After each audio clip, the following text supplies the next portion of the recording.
여러분 안녕하십니까? 2%를 채우다, 부족한 2%를 채우다, 그 9번째 시간인데요. 저희 프린트 제가 짤막하게 설명해 드리도록 하겠습니다. 일단은 이 페이지를 보시면 저번 시간에 배웠던 것을 복습하게 되어 있지, 저번 시간에 배웠던 것 중에 가장 중요한 건 역시 중세국어의 의문문인데, 이 중세국어의 의문문, 판정 의문문일 때, 그 다음에 설명 의문문일 때, 마지막으로 주어가 2인칭일 때 어떻게 할 거냐?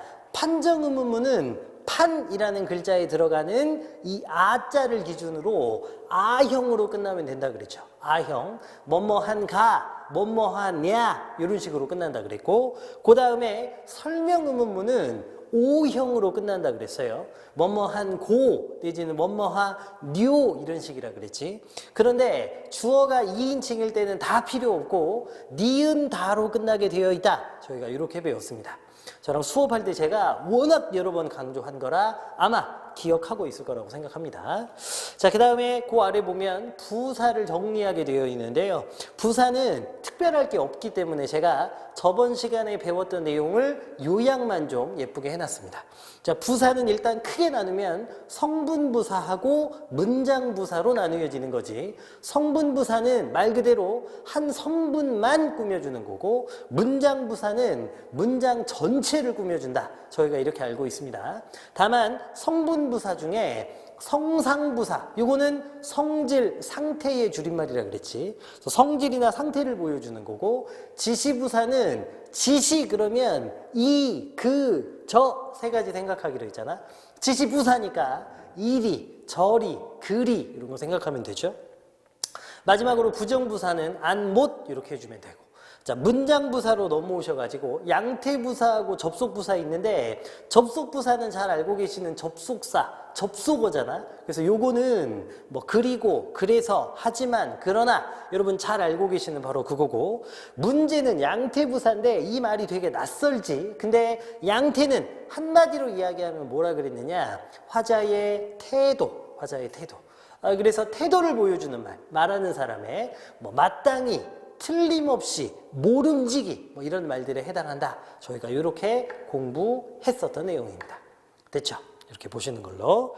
자, 그래서 거기 아래 제가 기출문제를 하나 연습하게 해놨는데, 보기에 나오는 부사의 특성에 대한 학습으로 적절하지 않은 것 이렇게 돼 있죠. 1번에 보면 기억은 수량을 나타내는 단어 앞에도 오느냐, 겨우, 열평 그랬으니까 열이라는 숫자와 관련된 말 앞에 오는 게 맞죠. 다만 여기서 열이 품사가 무엇인지는 알 필요가 있는데, 평은 평인데 열평이니까 숫자를 보여주는 말, 수사 아니면 수관형사 중에 명사를 꾸며주는 수관형사라고 얘기할 수 있겠죠. 어쨌든 수량을 나타내는 단어 앞에 왔느냐? 맞습니다. 두 번째, 바로 그랬는데 체언을 꾸며주어 그 의미를 제한하느냐? 바로 옆 이렇게 돼 있잖아요. 옆이 명사니까 체언을 꾸며주는 게 맞지. 3번, 디귿은 부정적인 추측을 강조할 때 쓰느냐? 설마 다음에 봤더니 민우가 이곳에 있지는 않겠지. 추측은 추측인데 있지 않을 거라는 추측이니까 부정적인 추측이 맞지요. 4번, 리을은 문장에서 놓이는 위치가 고정되어 있느냐? 리을이 부디잖아. 근데 사실 부디는 뒤쪽으로 빼도 되죠. 자, 민우가 어디에 살고 있든 부디 편안하게 지냈으면 하는 생각뿐이다. 이렇게. 그래서 여러분, 부디는 위치 이동이 가능하니까 4번이 잘못된 것입니다. 정답은 4번 이렇게. 마지막으로 5번, 미음 용언의 의미를 부정하느냐? 못 만난 거니까 못은 부정부사가 맞지. 정답은 4번이 되겠습니다. 됐죠? 이렇게 저번 시간에 대한 복습을 짤막하게 끝냈습니다. 그 다음에요, 이제 3페이지로 넘어가시면 저희 문제가 소개되어 있는데, 문제는 다 푸셨다는 전제하에 해설만 하는 겁니다. 혹시나 문제를 덜 푼 학생들이 있으시다면 일시정지 버튼을 눌러주시고 문제를 푸신 다음에 해설을 들으셔야 되는 거죠. 시간을 잴 때는 5번까지 해가지고 7분 30초 재면 되는데, 특별히 이번에는 아주 특별한 보너스라고 한 문제가 더 들어가 있잖아. 그거는 일단 안 푸는 거야. 그리고 7분 30초 시간을 재고 5문제를 다 푼 뒤에 나중에 아주 특별한 보너스를 보는 겁니다. 저는 해설이니까 아주 특별한 보너스까지 포함해서 해설해 드릴게요. 일단은 1번 문제가 작년에 아주 화제가 되었던 문제인데 이게 웬만큼 의문의 변동 규칙을 잘 하는 학생들도 많이 틀렸던 문제예요. 자, 1번 보세요. 윗글의 의문 변동을 이해한 것으로 적절하지 않은 것. 첫 번째, 울 플러스 는이, 우는 이렇게 되면 울에서 리을이 탈락한 것이 맞지요. 두 번째, 너 히읗 탈락은 발음상의 탈락이니까 조심하자 제가 말씀드렸죠. 발음할 때 보면 너에서 히읗이 빠져 있다는 거 알 수 있으니까 2번도 당연히 맞습니다.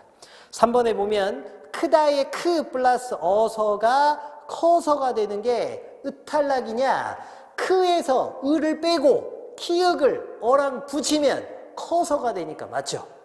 정답은 4번인데 끓으면은 자음군 단순화에 해당하느냐, 여러분 4번이 잘못됐는데 정확하게는 자음군 단순화에 해당하지 않습니다. 그런데 정답을 4번이라고 선택한 학생들 중에도 도대체 이게 뭐지?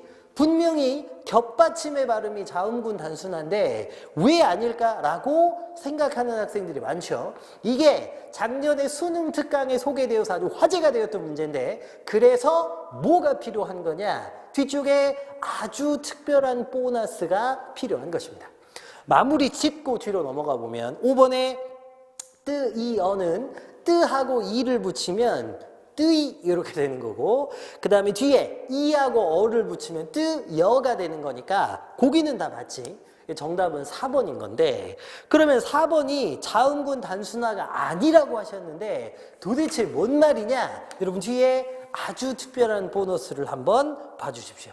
그리고 만약에 아주 특별한 보너스가 지금 안 풀린 학생들은요 지금 이 타이밍에 한번 풀어보세요. 그리고 무슨 말인지 한번 생각해 봅시다. 저는 바로 가볼게요. 가를 먼저 저랑 같이 읽어봅시다. 같은 자음이 탈락한다고 해서 동일한 음운 변동이라고 단정해서는 곤란하다. 즉 탈락이라는 유형에 속한다는 점은 같을지 몰라도 구체적인 음운 변동의 종류가 다를 수 있다. 가령 동일한 리을이 탈락한다고 하더라도 담 플러스 는이 담는 되는 여기서는 리을이 탈락하는 게 자음군 단순화에 의한 것이고 알 플러스 는이 아는 되는 것에서 리을이 탈락하는 것은 융 탈락에 의한 것이다. 이러한 차이는 두 가지 음운 변동이 적용되는 조건을 살펴보면 자명해지는데 담 플러스 는이 담는이 되는 경우는 음절 종성 받침 부분에서 자음이 두 개 발음될 수 없다는 제약에 의한 것이지만 제약이라는 말이 동그라미지. 그 다음에 알 플러스 는이 아는이 되는 것은 그러한 제약과는 무관한 것이다. 제약과 무관하다는 말의 동그라미입니다. 이게 핵심이거든요. 여러분 밑에 한번 보세요. 다음 A는 모두 히읗이 탈락한다는 공통점을 지니지만 음운 변동의 종류가 좀 다르다 그랬습니다. 1번에 보면 달아라고 돼 있죠. 여러분 분명히 발음이 달아라고 된다는 것은 히읗이 탈락한 게 맞아요. 근데 여러분 히읗이 탈락될 수밖에 없었는지를 따져보셔야 돼요. 여기 히읗이 탈락될 수밖에 없었나? 여러분 히읗을 살릴 수 있는 방법이 없었나? 사실은 히읗을 연음해가지고 연속해서 발음해서 뒤로 빼면 달하라고 발음하면 되니까 히읗을 살릴 수 있었지. 그런데 히읗을 빼는 것을 선택한 거예요. 어쩔 수 없이 히읗이 빠진 게 아니라 히읗을 안 뺄 수도 있는데 뺀 거라고. 이것은 제약과는 무관한 거예요. 제약 때문에 빠진다는 건 어쩔 수 없이 빼야 된다는 소리인데 안 빼도 되는데 뺐으니까 이거는 제약과 무관한 탈락이 되는 겁니다. 3번도 한번 보세요. 제가 지금 메모하기가 좀 불편해서 그런데 3번도 가만히 보시면 노은이 이렇게 돼 있으니까 히읗이 탈락한 거지. 근데 히읗을 탈락시킬 수밖에 없었느냐? 히읗을 살릴 수도 있었죠.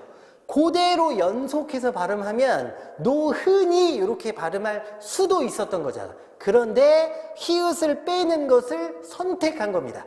살릴 수 있었는데 뺐다. 이것은 제약에 의한 것이 아니니까 탈락인 거예요. 4번도 마찬가지입니다.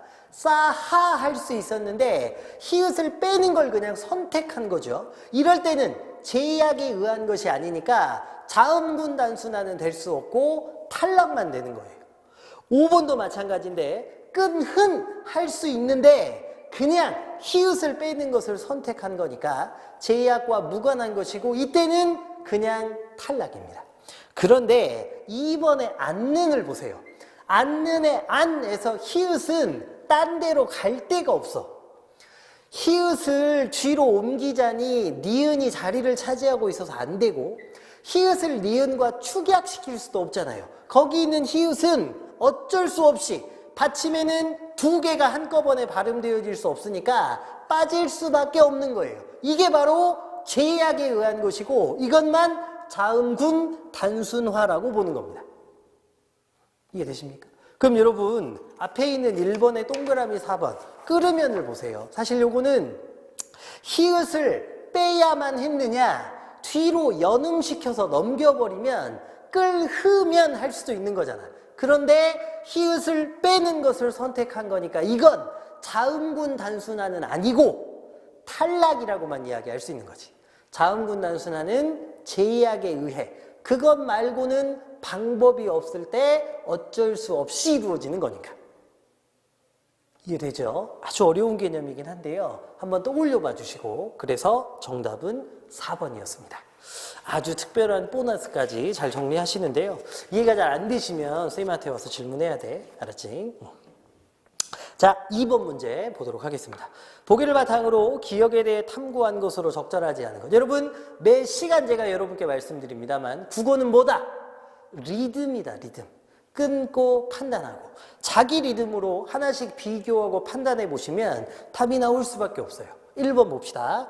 A와 B를 통해 기억은 히읗이 예사소리 앞에 올 때도 일어나고 예사소리 뒤에 올 때도 일어남을 알 수 있다. 1번에 보면 노, 코 요것은 히읗 다음에 기억이 왔는데 키읔이 된 거죠. B의 경우는 나, 카 그랬으니까 요것은 히읗 앞에 기억이 있는데 요게 두 개가 붙어가지고 축약돼서 키읔이 되는 거니까 앞이든 뒤든 다 일어나는 게 맞지. 두 번째 보시면 A하고 B를 통해 기억은 용언의 활용형에서도 일어나고 체언에서도 일어난다. A를 보면 노코, 노타, 노치 그랬으니까 활용형에서 일어나는 거 맞고 B에서 보면 낙하, 맏형, 이파 요거는 모두 명사니까 체언이 맞지? 가능합니다.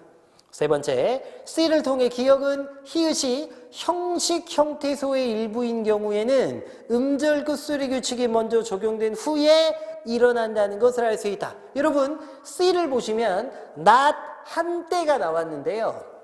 낮의 경우 받침으로 쓰인 지읒이 디귿으로 변한 다음에 그 뒤에 나오는 히읗과 붙어가지고 나탄 때가 되는 거니까 음절 끝소리 규칙이 먼저 적용된 뒤에 축약이 일어난다는 말은 맞습니다. 문제는 형식 형태소였냐 바로 그거거든요. 거기 밑줄 그어보시고 한때는 명사거든요. 저희가 형태소 같이 배웠습니다만 명사는 형식 형태소가 아니라 실질 형태소에 들어가는 거지. 형식 형태소는 조사 또는 접사 또는 용언의 어간 부분 말고 뒤에 오는 어미 부분까지 조사, 접사, 어미까지가 형식 형태소에 들어가는 거잖아요. 그치? 예. 그래서 한때는 명사고 실질 형태소니까 실질을 형식으로 이렇게 바꿔놓기만 한 거예요. 그거 눈치채셨으면 3번이 답임을 쉽게 아실 수 있었을 겁니다. 4번 마저 보시면 D를 통해 기억은 히읗이 겹받침인 경우에도 일어나고 겹받침 뒤에 히읗이 올 때도 일어남을 알 수 있다. 역시 여러분 많다, 옳지는 겹받침의 일부인 거고 뒤에 밝히다 하고 넓히다는 겹받침 뒤에 히읗이 올 때니까 비교해 보시면 아실 거고 마지막으로 5번 이를 통해 기억은 히읗이 비음이나 유음 앞에 위치하면 일어나지 않음을 알 수 있다. 비음과 유음이 무엇인지만 아신다면 안 틀리죠. 비음은 뭐뭘 이야기하는 거지? 미음, 니은, 이응 이렇게 세 가지죠. 유음은요. 리을. 그래서 요거 네 개만 자음에서 뭐에 포함된다고 저한테 배웠느냐? 울림소리에 포함된다고 저한테 배우셨습니다. 거기까지 확인해 주시면 되겠네요. 자, 2번까지 보셨습니다. 3번 볼게요. 역시 국어는 리듬이니까 끊고 판단해 보시면 돼요. 3번에 바로 1번을 보면 기억을 보니 스럽다가 다양한 품사의 어근에 결합하느냐. 기억 처음 해보세요. 수다, 스럽다 이렇게 돼 있죠. 수다는 품사가 뭔데? 명사잖아, 명사. 그 다음에 촌스럽다. 촌은 품사가 뭔데? 그것도 명사지요. 어른스럽다. 어른은 품사가 뭔데? 명사잖아요. 수다, 촌, 어른 다 명사니까 다양한 품사가 아니라 한 가지 품사에만 결합한 거죠. 정답은 1번이 됩니다. 한 가지인데 다양한이라고 말장난 해놓으신 거잖아. 이것도 안 놓치기만 하시면 되는 거죠. 그래서 다른 것들은 여러분 한번 확인하고 저한테 질문 주시는데요.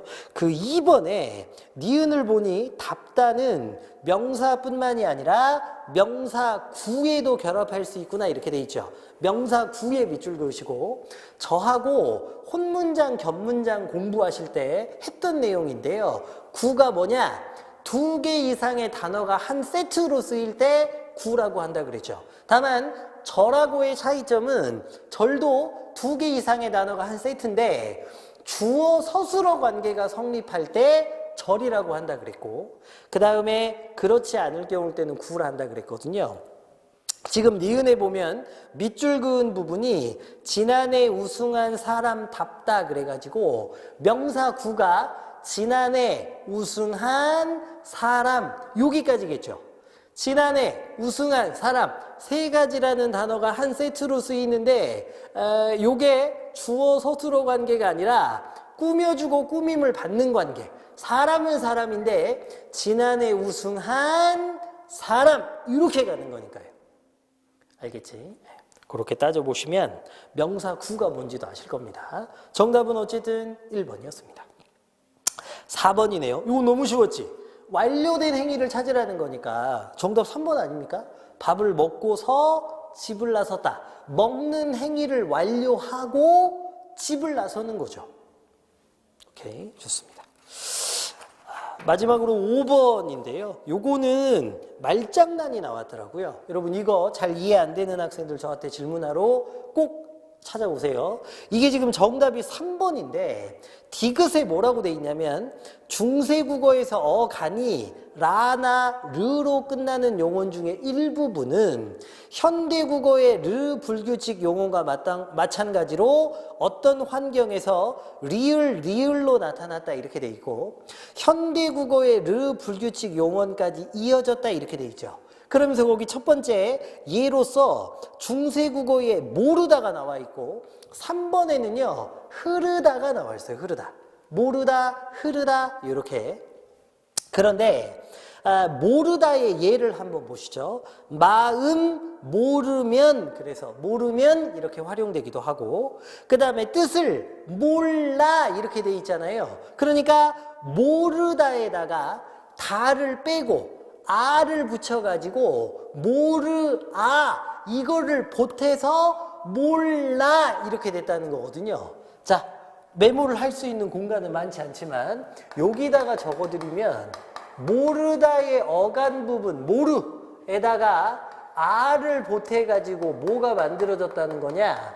몰라 요게 만들어졌다는 거예요. 어떤 변화가 있었는지 확인하기 위해서 공통된 부분을 지워보면 모자도 지워지고 아자도 지워지니까 결국 보시다시피 르자가 리을로 바뀌었다는 걸 알 수 있습니다. 그래서 이게 지금 르자가 리을로 바뀌는 변화가 있었다는 거거든요. 3번에 보면 흐르다도 그러면 어떻게 활용되었을 거라고 저희가 추측할 수 있느냐? 간 부분 흐르에다가 어를 붙이면 흘러가 됐을 거라는 걸 알 수 있어요. 공통된 부분 지워보면 흐자도 빠지고 어자도 빠지고 보니까 여기 르자가 리을로 이렇게 바뀌었다는 걸 알 수 있습니다. 모르다하고 흐르다는 같은 카테고리 안에 들어가니까 모두 디귿의 예니까 알겠는데 그러면 3번이 왜 답이냐? 그래서 3번을 보세요. 디귿을 보니 흐르다의 활용인 흐르면은 중세국어고 흘러는 근대 이후부터 나타났느냐 그랬는데 모르다가 몰라 리을로 중세부터 이미 활용되고 있었으니까 흐르다가 흘러 르가 리을로 바뀌는 것도 이미 중세부터 활용되고 있었던 거지. 그런데 거기 근대부터 나타났게끔 그랬으니까 틀린 거예요. 알겠지? 중세부터 이미 나왔는데 근대 이후라고 말장난한 겁니다. 그것만 안 놓치셨으면 돼요. 됐지? 이렇게 따져주시면 되겠습니다. 역시 여러분 좀 더 구체적으로 궁금한 거 있으면 저한테 물어보러 와주세요. 자, 그 다음에 7페이지는요. 저희가 요번 주에 했던 2%를 채우다에서 꼭 한 가지 제가 여러분에게 알려드리고 싶은 문법 지식을 소개해드리는 시간이고 요거 가지고 제가 다음 시간에 시험도 짤막하게 볼 건데요. 요번 주는 뭐에 대한 이야기만 좀 하려고 하냐면 규칙 활용이냐 불규칙 활용이냐 요 얘기를 좀 하려고 하는데 저희가 불규칙 활용이 일어난다는 것은 뭘 집어넣어 보면 알 수 있다고 배웠느냐? 어나 아를 집어넣어 보면 알 수 있다고 배웠어요. 어나 아를 집어넣었을 때 예쁘게 변화가 일어나는 게 아니라 뭔가 새로운 변화가 일어났을 때 그러니까 예쁘게 그냥 결합돼서 만들어지는 게 아니라 예를 들면 이런 거지. 예를 들면 먹다를 생각해 보면 먹다가 규칙인지 불규칙인지 말해봐라. 그러면 저희가 외우고 살 수 없으니까 어자를 집어넣어 보는 거예요. 그런데 이게 실제로 어떻게 쓰이는지를 생각해 보면 뭐 밥을 먹다, 밥을 먹어 이렇게 활용되잖아요. 그래서 변화가 있는지 봤더니 먹자도 똑같고 어자도 똑같죠. 이렇게 변화가 없이 예쁘게 활용되어지면 이건 규칙입니다. 그런데 예를 들면 짓다를 생각해 보세요. 짓다. 집을 짓다 이렇게 되잖아요. 근데 규칙인지 불규칙인지 알고 싶어서 어를 집어넣어 봤는데 집을 지서라고 쓰는 사람은 없죠. 집을 어떻게 해야 돼? 지어. 그러면 여러분 변화가 있는지 봤더니 지자도 그대로고 어자도 그대로인데 여기 시옷이 탈락됐다는 걸 알 수 있어요. 이렇게 변화가 생기면 요건 뭐라 그랬느냐? 불규칙 활용. 그런데 무슨 불규칙인지 이름을 붙일 때는 앞에 해당하는 어간이냐 뒤에 해당하는 어미냐 변화가 생긴 부분이 어딘지를 보셔야 돼요. 여기는 앞에 해당하는 어간 부분의 변화가 생겼으니까 어간 부분의 변화가 생겼으니까 그때는 얘 이름을 따라가서 시옷 불규칙 이렇게 가는 거예요. 근데 다른 경우도 있어요. 예를 들면 공부하다를 생각해 보세요. 공부하다. 역시 규칙인지 불규칙인지 알아보고 싶어서 어를 집어넣어 보는데 열심히 공부하다 이 말은 있지. 열심히 공부하어 이런 말은 없잖아. 열심히 공부하여 이렇게 가는 거니까. 열심히 공부하여. 그러면 공통된 부분을 지워보고 어디에 변화가 있는지 봤더니 공부하는 그대로인데 어자가 여로 바뀌었다는 걸 알 수 있어요. 어간이냐 어미냐를 놓고 따져보니까 이번에는 뒤쪽에 해당하는 어미 부분의 변화가 있었고 이때는 변화가 있으니까 불규칙인데 어미 뒤쪽에서 변화가 있을 때는 얘 이름을 따라갑니다. 얘. 변한 것. 그래서 여불규칙 이렇게 가는 거예요. 여기까지는 다 칠판에 들어온 거지. 여기까지 메모된 거 꼭 기억하셔야 돼요. 알겠지? 그런데 규칙 활용 중에 변화가 있지만 예외로 따지는 게 있어요. 그게 뭐냐면 의탈락하고 리을 탈락입니다. 오늘은 요거 두 가지 암기하게 시킬 거거든요. 의탈락과 리을 탈락. 규칙 활용인데 변화가 있는 특이한 경우. 얘네 둘밖에 없으니까 암기입니다.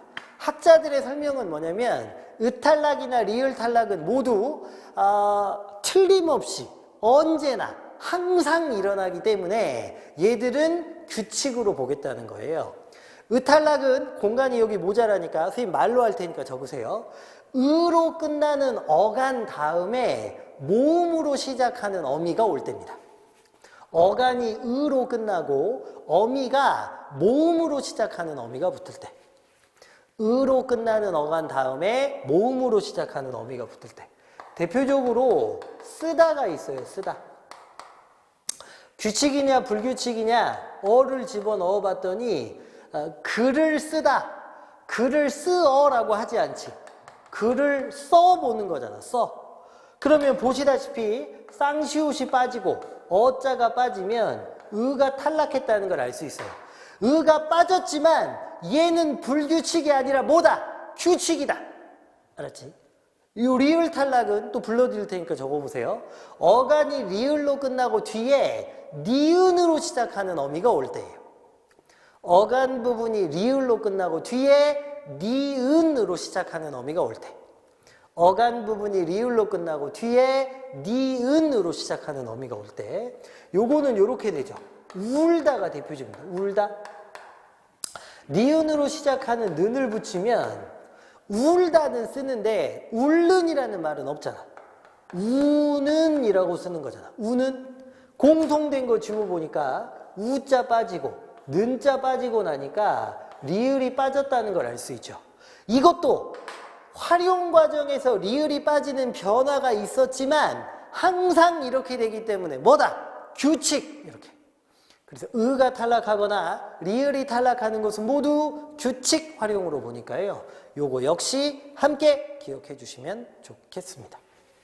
됐지? 그래서 여기까지 확인해 주시는 걸로. 여러분 요거 다 메모 꼭 잘 해줘야 돼요. 오케이?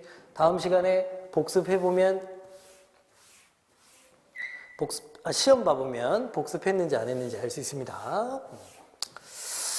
시험을 못 봤다고 선생님이 뭐라 할 것은 아닙니다만 그럼에도 불구하고 복습 잘 해주실 거죠.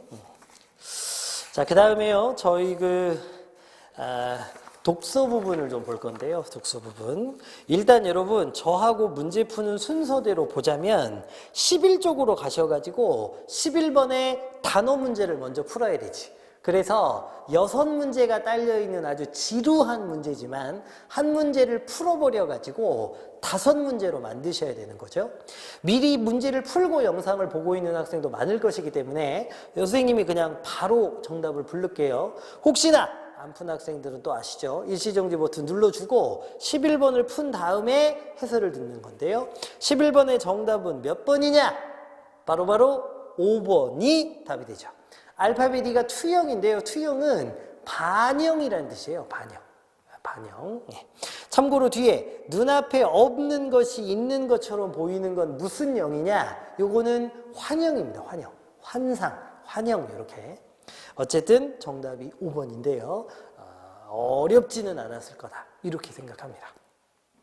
자, 그래놓고 여러분 이제 저희가 글을 읽고 지울 걸 지워가면서 문제를 풀 건데 그걸 이제 한 장을 넘기셔가지고 셀프 리플렉션 부분에서 할 거죠. 그치? 예. 실제로는 문제를 풀고 이 영상을 보고 계시면 본인이 문제 푼 거와 맞추어 가지고 선생님의 해설을 들으시면 될 것 같은데요. 어쨌든 셀프 리플렉션으로 자꾸 연습을 시켜드리는 선생님의 마음 알죠? 그러니까 독서를 제대로 할 수 있는 힘을 기르셔야 되는데 독서를 제대로 하려면 글의 내용을 온전히 이해할 수 있어야 되고 글의 내용을 잘 이해하려면 뭐 위주로 읽어야 되느냐? 단어 위주로 읽어야 된다고. 단어. 그래서 그 핵심 단어를 여러분들이 찾으시고 선생님하고 맞추어 보면서 자신의 독해력을 올려보는 거죠. 알았지? 자, 그러면 가달락부터 보겠습니다. 늘 말씀드리지만 옆에 그 해시태그 표시한다고 샵 돼 있는 거 그거는 문장의 개수에 저희 조교들이 맞춰놓은 것 뿐이니까 그 개수에 현혹되실 필요는 없어요. 알겠지? 자기가 원하면 중요한 단어가 더 많이 나올 수도 있다. 자, 가보시죠. 실제로는 움직이지 않는 대상이 어떤 조건 아래에서 움직이는 것처럼 보이는 착시 현상을 가현 운동이라고 하는데, 이렇게 돼 있죠. 문장이 기니까 하는 데까지 끊어 보시면 되겠고, 그러면 첫 번째 문장에서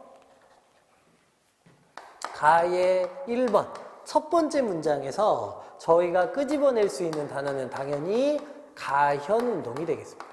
가현 운동. 요것만 찾은 학생도 잘하신 학생이에요. 그런데 고수들이라면 저희가 설명문을 읽고 있다는 사실을 놓치지 않을 겁니다. 설명문은 뭐 하는 글인데? 정보를 전달하는 글이잖아. 그러니까 여기서 주고 있는 정보가 있다면 그 정보를 안 놓쳤겠죠. 가현 운동이라고 한 단어만 찾으시는 것도 잘하신 건데 어차피 뒤에 설명이 더 풍부해질 거니까. 그런데 여기서 정보를 더 건져내 보자면 가현 운동이라는 말이 되게 생소한데 뭐가 가현 운동이냐 봤더니 가현 운동 바로 앞에 착시 현상을 가현 운동이라고 한다 이렇게 돼 있죠. 그러니까 착시 현상이라는 단어를 찾으셨어도 아주 잘하시는 겁니다. 그런데 한 번 더 생각해 보면 착시 현상은 말 그대로 착각한다는 건데 뭘 착각하는 거냐? 그 정보까지 확인하시면 더 좋은 거죠. 그 앞부분에 보면 뭘 착각하는 걸 착시 현상이라고 하느냐? 실제로는 움직이지 않는 대상이 어떤 조건 아래에서 움직이는 것처럼 보이는 것이 가현 운동이라는 거죠. 그러니까 정리해 보자면 움직이지 않는 대상인데 마치 움직이는 것처럼 보이는 것, 이게 바로 가현 운동이다 이렇게 정리하자면 그래서 이렇습니다. 가현 운동이라는 한 단어만 저희가 늘 하던 것처럼 찾으셨어도 잘하시는 학생입니다. 그런데 이게 구체적으로는 뭐냐? 안 움직이고 있는 건데 마치 움직이는 것처럼 보이는 현상이라고 요 정보까지 찾으셨다면 훨씬 더 고수 이렇게 보시면 되겠네요. 자, 두 번째 하는데 영화는 가현 운동을 활용한 대표적인 예술 장르이다. 그 다음에 이제 영화라는 말이 나오는데요. 두 번째 문장에서 영화가 반복돼서 한 번 더 나오죠. 영화는 조금씩 다른 일련의 사진을 초당 24장씩 연속적으로 투사함으로써 사진 속 대상들이 자연스럽게 움직이는 것처럼 보이도록 한다. 그래서 여러분 영화라는 말이 반복되고 있으니까 가현 운동을 활용한 것이 영화다. 요렇게 찾으셨어도 아주 잘하시는 겁니다. 그런데 역시 여러분 고수라면 정보를 놓치지 않았을 건데 무슨 정보냐? 영화가 가현 운동이라며 안 움직이는 것을 움직이는 것처럼 보이게 착각하게 만든다며 어떻게 하면 안 움직이는 게 움직이는 것처럼 보이는지 그 방법도 거기에 있잖아요. 어떻게 하면 된대? 1년의 사진을 초당 24장씩 연속적으로 투사하면. 그러니까 저희가 설명해 보자면 뭐 이런 식으로 쓰면 되지 않겠어요?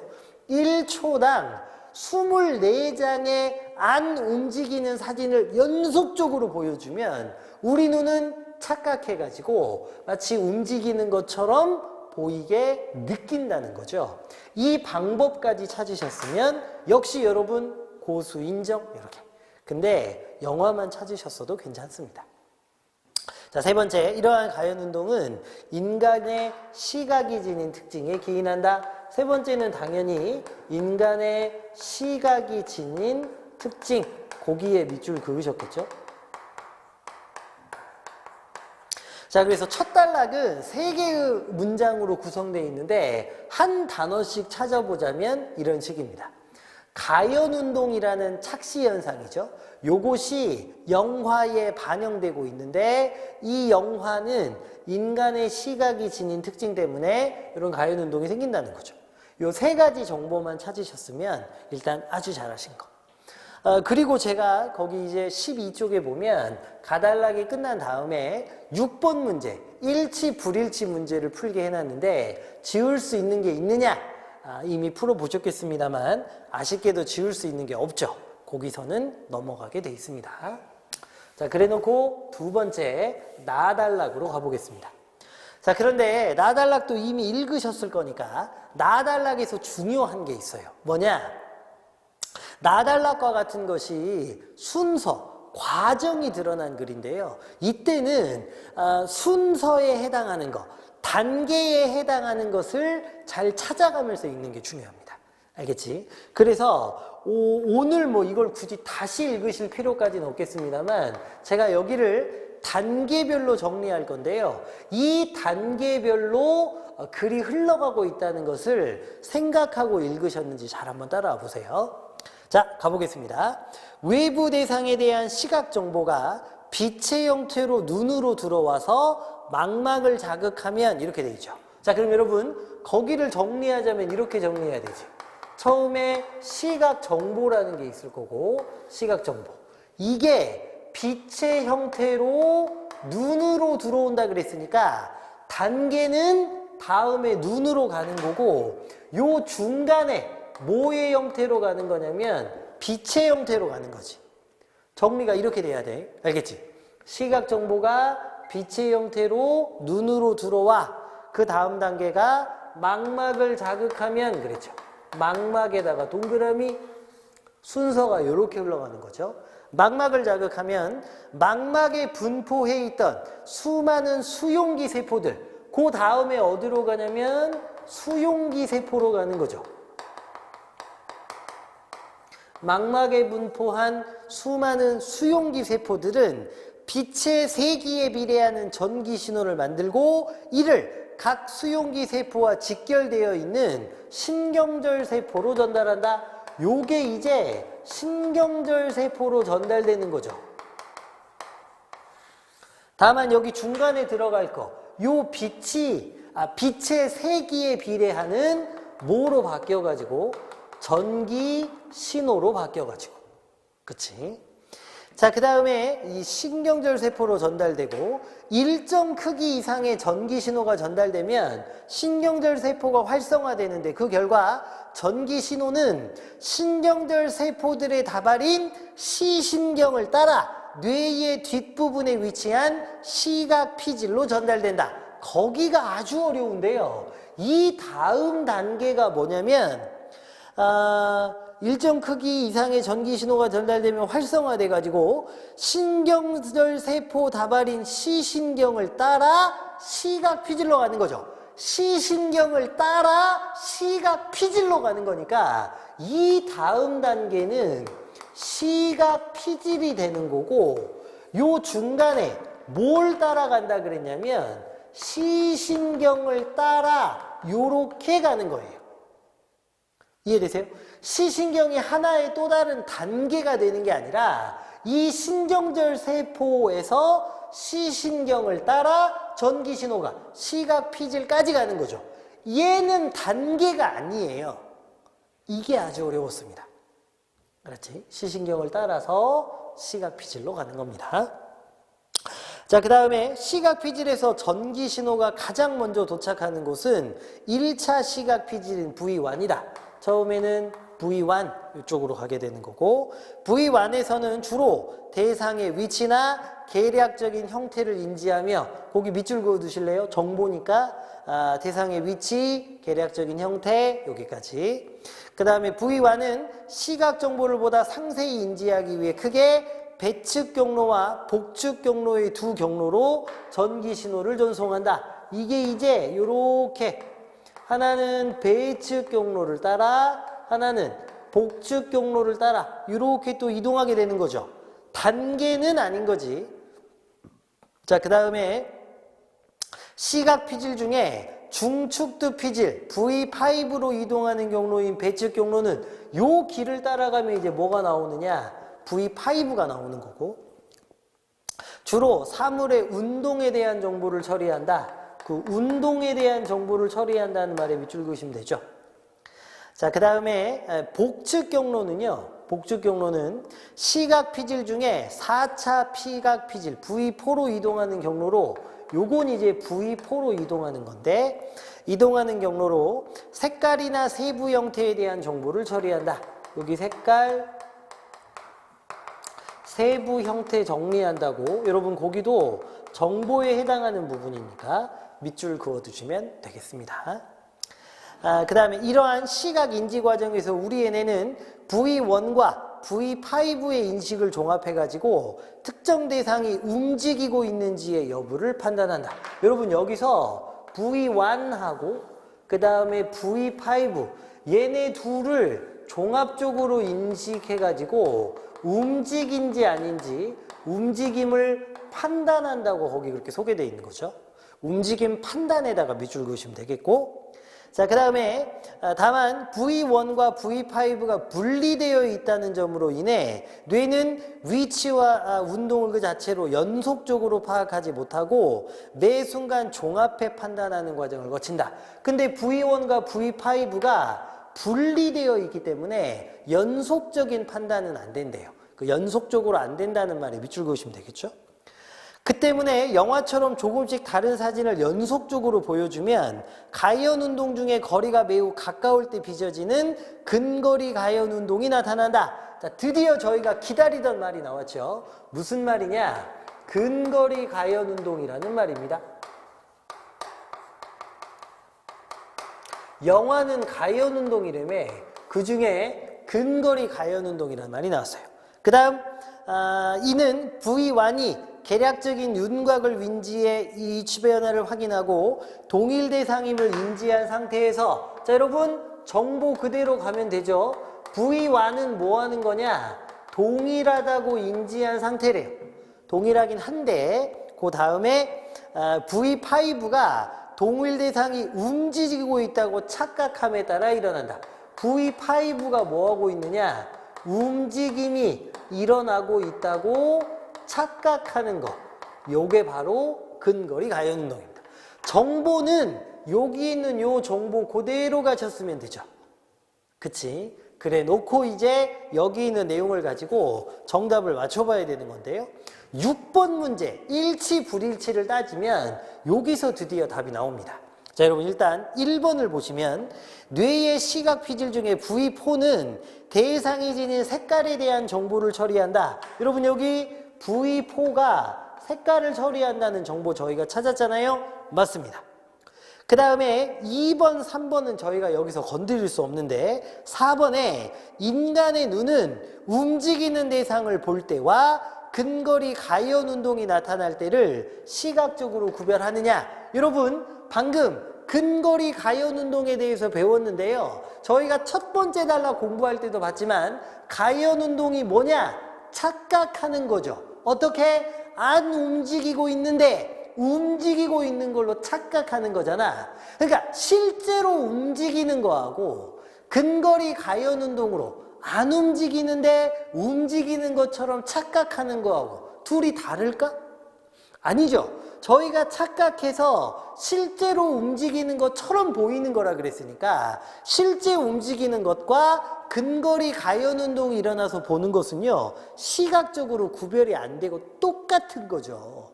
그런데 구별이 된다고 그랬으니 4번이 잘못되는 겁니다. 정답은 4번. 근거리 가연 운동은 움직이고 있다고 착각하는 것이니까요 실제 움직이는 것하고 똑같은 거예요. 정답은 4번이 되겠습니다. 마지막으로 5번, 뇌가 대상의 위치와 운동을 연속적으로 파악하지 못하는 것은 V1과 V5가 분리되어 있기 때문이다. 아까 저희가 여기서 확인했던 내용이죠. 그렇게 천천히 따져보신다면 정답이 4번인 걸 아실 겁니다. 문제는요, 여기서 7번을 보는 건데 아주 문제가 좀 그랬죠. 자, 한번 볼래요? 1번이 특히 그랬는데요. 그래서 제가 나중에 보자고만 이렇게 따로 표시해 놨죠. 신경절 세포는 수용기 세포로부터 전송되어 온 전기 신호를 시신경에 전달하느냐? 거기 보세요. 신경절 세포는 수용기 세포로부터 전해온 전기 신호를 시신경에 전달하느냐? 그런데 시신경은 중간 단계니까 신경절 세포가 이 전기 신호를 시신경에 따라 시각 피질에다가 전달하는 거죠. 차이점 알겠니? 신경절 세포가 전기 신호를 시신경에 전달하는 게 아니라 이 다음 단계는 시각 피질 V1이거든. 그러니까 신경절 세포가 전기 신호를 시신경에 따라 그 다음 단계인 V1 시각 피질에 전달하는 거예요. 시신경에 보내는 게 아니라, 시신경은 중간 과정 길이니까 시신경에 따라 V1에 보낸다고 해야 맞는 설명이 되는 겁니다. 근데 너무 꼬아놨죠? 그래서 요거 기분 나쁠 수 있는데 일단 이런 게 있다라고 보시고 1번은 땡, 틀렸습니다. 두 번째, 하나의 수용기 세포는 스스로 생성한 전기 신호를 여러 개의 신경절 세포로 전달하느냐. 근데 여러분 요 내용 나온 부분 읽어보시면 아시겠습니다만 수용기 세포는 직결된 신경절 세포에만 보낸다 그랬거든요. 그러니까 하나로 직결된 거지 여러 개가 연결된 게 아닌 거예요. 그래서 2번도 틀린 거고. 3번, 복측 경로가 손상을 입으면, 이 복측 경로죠. 뇌는 시각 정보로 수용된 대상을 흑백으로 인식할 수 있다.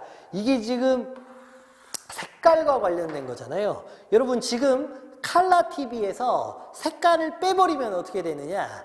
칼라 TV 이전으로 돌아가게 되는데 칼라 TV 이전이 뭔데? 흑백 TV잖아요. 색깔에 문제가 생기면 아예 안 보이게 되는 게 아니라 색깔 부분이 흑백으로 변하게 되는 거예요. 그래서 흑백으로 인식할 수 있게 된다는 3번이 맞는 말이 됩니다.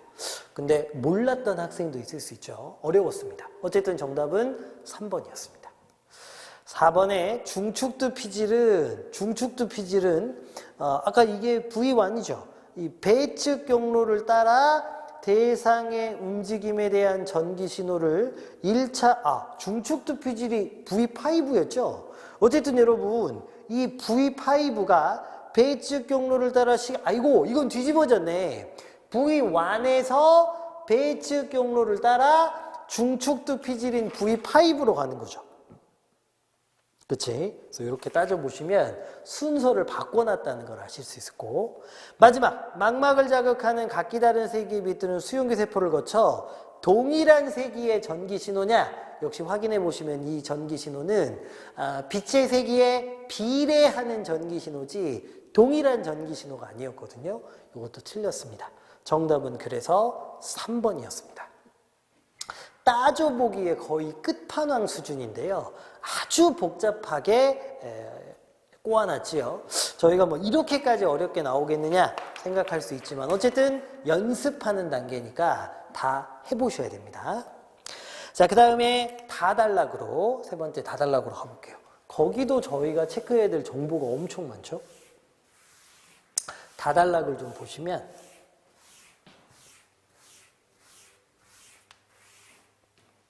자, 영화에서 한 번의 연속 촬영으로 찍은 장면인 숏 안에서는 실제 움직임과 구별할 수 없는 근거리 가연 운동이 나타난다. 여러분, 방금 나왔던 말이 반복된 거니까요. 당연히 거기서는 근거리 가연 운동이라는 말이 핵심 단어가 될 건데 처음 보는 단어가 숏이라는 단어가 있죠. 뭐 체크해두면 되겠죠. 어쨌든 이건 핵심 단어는 아닌데요. 무슨 숏 안에서 근거리 가연 운동이 일어난답니다. 근데 숏과 숏을 연결해 이어붙이는 편집 과정에서 때때로 실수에 의해 인물이 순간 이동을 하는 것처럼 보이는 점프 컷이 발생하기도 한대요. 이 숏과 숏을 이어붙이는 과정에서 뭐가 만들어지는 거냐?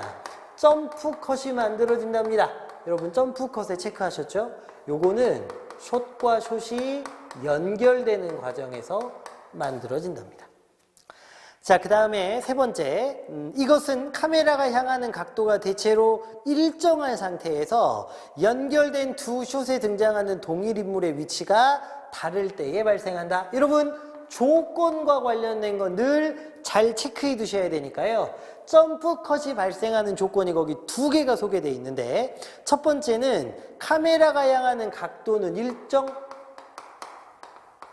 카메라 각도는 일정해야 된다는 말에 밑줄 그으시면 되겠고, 요건 일정한 상태에서 연결된 두 숏에 등장하는 동일 인물의 위치가 다를 때, 동일 인물이긴 한데 이 동일 인물의 위치가요 다르다는 거 선생님이 이렇게 같지 않다는 표시를 해볼게요. 요 두 가지 조건이 갖추어지면 된답니다. 밑줄 그어주시면 되죠. 자, 그 다음에 카메라 각도가 크게 달랐다면 간격은 장면이 전환된 것으로 인식할 텐데 카메라의 각도가 대체로 유지된 상태에서 인물의 위치가 바뀌게 되면 그 뒷부분이 중요하겠죠. 그 인물이 마치 뭐 하는 것처럼 보이는 거냐? 순간 이동하는 것처럼 보인답니다. 순간 이동이 핵심 단어일 거고요. 자, 그 다음에 이처럼 움직임이 순간 이동을 하는 듯 보이는 착시를 원거리 가연운동이라고 한다. 순간 이동 이걸 뭐라고 하느냐? 원거리 가연운동이라고 한대요. 이렇게. 자, 그러면서 원거리 가연 운동은 숏과 숏이 연결되는 부분의 두 사진에서 동일 대상의 거리가 근거리 가연 운동이 나타나에 비해 멀기 때문에 발생한다. 그 멀기 때문에다가 밑줄 그으셨죠. 근데 원이 뭘 원자니까 이게 근거리보다는 멀다는 정보를 주고 있는 건 충분히 아실 거고. 그 다음에 이 거리는 V5가 운동이 발생한 것이라고 착각할 만큼 가까우면서도 V1이 감지한 위치 변화로 볼 때 V1이 두 사진 속의 대상은 동일하다고 인지하기 힘들 만큼 멀다. 자, 그러면 거기 정보가 소개되어 있죠. V5는 운동이 발생했다고 생각할 만큼 요 착각이 일어날 만큼 가까운데 V1이 감지한 위치로 볼 때 두 사진 속의 대상은 동일하다고 인지하기 어렵대요. 동일하지 않다고 보는 거죠. 힘들 만큼 멀다. 그럼 여러분 이 타이밍에 아까 두 번째 단락의 마지막에 보면 근거리 가연 운동이 정리되어 있었는데 근거리 가연 운동은 어떻게 되어 있었냐면 V1이 동일 대상임을 인지한 상태에서 V1은 동일하다고 보는데 V5가 움직이고 있다고 착각하는 경우라 그랬거든요. 운이 아니라 um이죠. 움직이고 있다고 착각하는 경우다. 저희가 이렇게 정리했거든요. 그러니까 V5가 착각하는 것은 똑같아요. 그러니까 둘 다 착시 현상이 일어난 가연 운동이죠.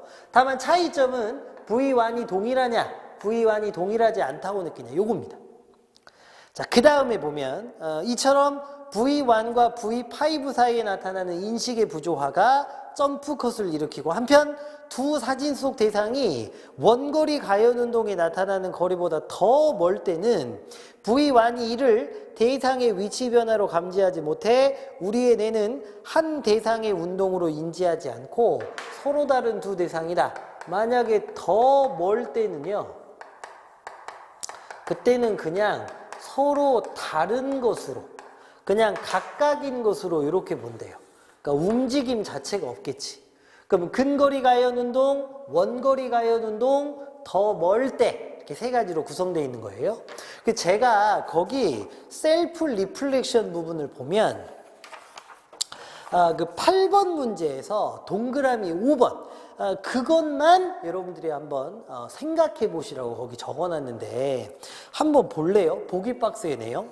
어두운 방 안에 동일한 모양의 광원이 두 개가 있다. 이들을 빠른 속도로 번갈아 전멸한 후에 광원이 우리의 눈에 어떻게 보이는지에 대한 실험을 실시했고 두 광원 간의 거리에 변화를 주며 실험한 결과가 아래와 같았는데 A부터 C는 두 광원 간의 거리가 다른 개별 실험 결과들이다. A 보세요. 하나의 광원이 점프하듯 위치를 바꿔가며 좌우를 번갈아 이동한다. 점프라는 말이 힌트죠. 여러분 이게 점프 컷이니까요. 원거리 가연 운동이잖아요. 얘가 A인 거예요. A. 알겠지? 그 다음에 B는요. 서로 다른 두 개의 광원이 각자의 위치에서 번갈아 전멸, 꺼졌다 켜졌다 하는 걸로 보이는 건데 각자 서로 다른 두 대상, 요거 B가 더 멀 때가 되는 겁니다. 더 멀 때. 그 다음에 마지막 하나의 광원이 매끄럽게 움직이며 좌우 왕복하는 것처럼 보이는 거. 이게 근거리 가연 운동인 거죠. A, B, C 이렇게 이어지는 거거든. 이 상태에서 5번을 한번 판단해 보라는 건데 5번 보면 V1은 A하고 B에서는 모두 두 광원을 동일하지 않은 것으로 인지했고 A에서는 동일하지 않은 걸로 인지한 거 맞죠? B에서도 서로 다른 두 대상이니까 동일하지 않은 거지. 그 다음에 V5는 A하고 C에서 모두 두 광원을 동일한 것으로 인지했느냐? V5만 놓고 따지면 A도 하나의 물체가 움직이고 있다고 착각하고 있고 C도 하나의 물체가 움직이고 있다고 착각하는 거니까 모두 하나라고 보는 게 맞죠. 그래서 5번은 동그라미가 되고 적절한 걸 찾으라는 게 8번 문제였으니까 정답은 5번이 됩니다. 따져볼 수 있겠죠. 이렇게 하나씩 따져봐 주시고 더 궁금한 것은 선생님한테 개별적으로 와서 질문 주시면 되겠습니다. 자, 마지막으로 저희한테 이제 9번하고 10번 두 문제가 남아있는 거죠. 제가 요새 이렇게 길어진 글이 수특을 보신 학생들은 아시겠습니다만 소위 말하는 융합형 글들이에요. 융합형. 그러니까 두 개의 소재가 하나로 묶여 있는 거죠. 그래서 보기 문제가 8번하고 10번처럼 이렇게 두 개씩 나오니까 글이 길면 정보가 많아가지고 헷갈리니까 절반씩 끊어갖고 풀어보라고 말씀을 드렸죠. 그래서 지금 글이 절반 끝나는 시점에서 6, 7, 8이 끝난 거고요. 뒤에 이제 9번하고 10번 두 문제를 또 뒷부분을 가지고 한번 풀어보는 겁니다. 물론 설명을 이렇게 하고 있을 뿐 각자 방식에 맞게 하셔도 상관없는데 이것도 나쁘지 않은 방법인 것 같아요. 자, 라달락 한번 볼게요. 여기서 또 핵심이 되는 부분 밑줄 그으면서 가봅시다. 영화 감독은 편집의 과정에서 원거리 가연 운동이 나타나지 않도록 하면서 인물이 움직이는 방향이나 시선의 방향에 일관성이 있도록 하는 연속 편집을 추구한다. 자, 라달락에서 첫 번째 문장은요. 한 단어만 찾으라면 역시 연속 편집을 추구한다는 요 말이겠죠. 그런데 연속 편집이 어떻게 이루어지는지 그 조건까지 찾으셨으면 훨씬 더 훌륭하십니다. 원거리 가연 운동은 안 나타나야 되는 거고 원거리 가연 운동은 안 나타나야 되고 그 다음에 인물이 움직이는 방향, 시선의 방향, 이 방향은 뭐가 있어야 되느냐? 일관성이 있어야 된다 이렇게 설명했죠. 그러니까 연속 편집만 찾으셨어도 되는데요. 두 개의 조건까지 찾으셨으면 더 잘하신 겁니다. 자, 그 다음에 두 번째, 관객은 숏과 숏의 연결 지점에서 서사적 흐름이나 감정을 읽기 위해서 스크린에 집중하는데 여기까지 끊으시면 되고 우리의 눈으로 볼 때는 그 흐름이 자연스러워야 정서적으로 몰입할 수 있기 때문이다. 집중하는데 뒷부분에서 한 단어만 찾으시면 되는데요. 연속 편집이라는 말과 연결해 보자면 이렇게 연속 편집, 자연스럽게 흐름이 이어져야만 우리가 뭐 할 수 있느냐? 정서적으로 몰입할 수 있다. 이 단어 하나 찾으시면 될 것 같습니다. 예컨대 얘는 괄호로 묶기로 했죠. 좌에서 우로 걸어가는 인물의 숏에 이어 특별한 맥락의 변화가 없는데 동일 인물이 이번에는 우에서 좌로 걸어가는 숏이 연결되면 관객이 혼란에 빠져서 감정의 리듬이 깨져버리는 거예요. 괄호 닫고 이러한 혼란을 피하고 극적인 효과를 높이기 위해 역시 끊으시면 되죠. 그러기 위해 어쩌느냐? 뒤를 봤더니 감독은 시점숏과 같은 장면을 활용한다. 이번에는 무슨 단어가 나왔냐면 시점숏이라는 단어가 나왔습니다. 선생님이 요거 해시태그 표시 위주로 적으니까 문장 번호가 중간에 꼬였는데 지우고 그냥 갈게요. 이 시점숏은 인물이 무엇을 보고 있는지를 그의 시점으로 보여주는 숏을 말한다. 시점숏이니까 말 그대로 시점으로 보여주는 거래요. 무엇을 보고 있는지. 정리하자면 무엇을 보고 있는지 그의 시점으로 보여주고 있다. 이 정도 정리하시면 될 것 같고 초조하게 일하던 인물이 벽으로 시선을 돌리는 숏에 이어 벽에 걸린 시계를 확대해 보여주는 시점숏이 연결될 때 관객의 시선은 사라진 인물의 시선을 대신해 자신을 해당 인물의 투영에 감정을 이입할 수 있다. 역시 마지막 문장은 구체적 사례였으니까 괄호로 묶어버리시면 됩니다. 그러면 라달락에서 핵심 정보는 요 정도가 되겠네요. 자, 그 다음 마달락. 대개의 경우 점프 컷이 안 나타나도록 주의하지만 끊어보시면 되고, 일부 감독은 의도적으로 점프 컷을 하나의 표현 기법으로 활용한다. 여러분 이번에 마달락에서는요, 이쪽으로 갈까요? 마달락에서는 일단 점프 컷을 활용한다. 점프 컷이라는 단어 체크해 주시면 되겠고, 그 다음 점프 컷처럼 숏과 숏을 의도적으로 부자연스럽게 연결하는 걸 비연속 편집이라고 한다. 비연속 편집이라는 말에도 체크해 두시면 되겠죠. 그러면 글의 흐름을 봤더니 뒷부분에서는 연속 편집이냐 비연속 편집이냐 이 얘기를 하는 거겠지. 흔히 비연속 편집에 의해 연결된 장면에서 관객들은 몰입감이 저하되며 혼란에 빠지는데, 비연속 편집의 효과가 나왔죠. 몰입감이 저하되며 혼란에 빠진다. 몰입감이 저하된다. 혼란에 빠지게 된다. 요거 체크하시면 되겠고, 감독은 바로 그런 효과를 오히려 영화적 표현 수단으로 활용하게 된 것이다. 예를 들어 역시 괄호로 묶어버리시면 되죠.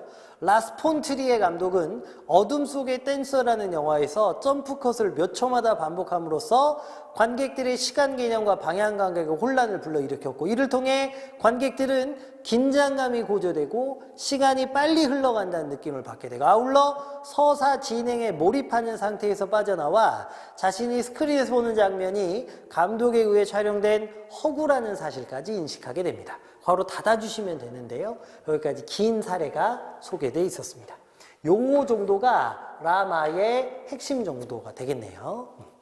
자, 그러면 요거 가지고 9번하고 10번 풀어보겠습니다. 9번은요, 윗글의 기역과 니은에 대한 설명으로 적절하지 않은 건데, 기역이 연속 편집이고 요게 기역, 그 다음에 니은이 비연속 편집이었죠. 자, 1번 기역과 니은은 모두 숏과 숏을 연결하는 거다. 맞죠? 근데 연속 편집은 자연스럽게, 비연속 편집은 안 자연스럽게. 두 번째, 기역과 달리 헷갈리니까 괄호로 묶어버리라 그랬죠. 뭐뭐과 달리. 빼고 생각해보면 니은은 긴장감을 고조시키는 효과를 얻기 힘들다. 근데 혼란을 주고, 뒤에 어둠 속의 댄서라는 영화 이야기 할 때도 혼란을 주고 긴장감을 고조시킨다고 나와 있었잖아요. 2번이 바로 틀렸지. 정답은 2번. 나머지 보면 3번 기역과 달리 역시 묶어버리시면, 니은은 비연속 편집은 점프컷을 기법으로 활용한다. 맞고?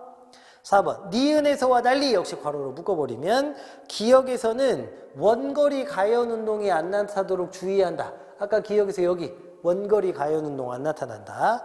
5번 니은에서와 달리 역시 괄호로 묶으면, 기역에서는 서사적 흐름이 어긋나지 않게 자연스러운 연결을 추구한다. 맞지요? 정답은 2번. 그나마 쉬운 문제였습니다. 선생님이 개인적으로 생각할 때는요, 이제 마지막 10번인데요, 제일 억지스러운 것 같아요. 그러니까 오늘 문제들이 유독 지랄 맞았다고 생각합니다. 진심으로. 너무 독합니다. 근데 이제 작년 수능 때도 보셨습니다만 말도 안 되게 어려운 문제들도 나오니까요. 저희가 연습해보는 거고, 제가 매년 또 여러분 공부 잘하는 서울대 가는 선배들, 또 의대 가는 선배들 만나서 가르쳐 봅니다만, 이렇게 또 1년 내내 연습하는 게 뭐 무의미하거나 무가치했다 이렇게 얘기하는 선배들은 없어요. 어려운 거 해보면 그것대로 또 의미가 있습니다, 여러분. 오늘은 한번 해봅시다. 자, 보기는 다 읽으셨죠? 180도 원칙, 30도 원칙. 1번 180도 원칙은 영화 감독이 의도한 효과를 얻기 위해 비연속 편집을 할 때에 적용해야 되겠느냐? 근데 여러분, 비연속 편집은 부자연스럽게 연결시키는 건데 거기 180도 원칙은요, 관객들에게 혼란을 주지 않고 일관되게 움직임의 방향을 유지하는 거죠. 네 번째 줄부터 보기 박스에 네 번째 줄부터 소개된 내용을 보면 연속 편집에 가깝다는 걸 알 수 있습니다. 땡, 틀렸죠. 두 번째 보면 180도 원칙은요, 카메라가 촬영할 때 가상의 선을 넘지 않도록 하는 것이므로 시점숏을 연출할 때 작용할 수 없느냐? 그런데 여러분, 보기 박스의 6번째 줄을 보시면 둘, 넷, 6번째 줄, 인물이 무엇을 보고 있는지를 그의 시점으로 보여주는 숏을 삽입할 때도 그 시선 방향이 자연스러워 보인다. 무엇을 보고 있는지 그의 시점으로 보여주는 게 시점 숏이잖아요. 이거 할 때 쓸 수 있지. 2번도 틀렸습니다. 3번 보면 180도 원칙은 촬영 대상의 위치가 근거리 가연 운동의 범위에서 벗어나지 않도록 해 점프 컷을 방지하려는 목적에서 제한되었다. 이렇게 돼 있죠. 3번이 아주 헷갈리는 건데요. 여러분, 점프 컷이 어떻게 만들어지는지를 따져보셔야 돼요. 점프 컷이 사실은 앞에 보면 몇 번째 단락에 소개되어 있었냐면 다 세 번째 단락에 소개되어 있었는데요. 그 점프 컷에 대해서 세 번째 문장에서 뭐라고 해놨느냐. 다의 3번 문장. 카메라가 향하는 각도가 대체로 일정한 상태에서 연결된 두 숏에 등장하는 동일 인물의 위치가 다를 때에 발생할 수 있다고 돼 있죠. 무슨 말이냐면 지금 거기 180도 원칙은 이 카메라의 위치를 일정하게 유지한 것이긴 한데 점프컷이 발생하는 두 번째 조건, 동일 인물의 위치가 다를 때거든요. 그런데 카메라의 방향은 그대로 일치하고 있지만 동일 인물의 위치까지 고정시켜 놓는다는 말은 아니기 때문에 연속 편집으로 찍어도 점프 컷이 발생할 수 있거든요. 그래서 연속 편집으로 찍으면 점프 컷을 방지할 수 있느냐? 아닙니다. 180도 원칙은 카메라의 방향을 일정하게 유지하는 것과 관련된 문제니까요. 동일 인물의 위치가 변하게 되면 점프 컷이 발생할 수도 있거든요. 그래서 여기 점프 컷을 방지하려는 목적으로 만들어진 원칙이냐? 아니에요. 점프 컷을 방지하려면 카메라의 방향을 일정하게 유지하는 것은 물론 동일 인물의 위치가 달라지지 않게 하기 위한 방법까지 생각해 봐야 되는데요.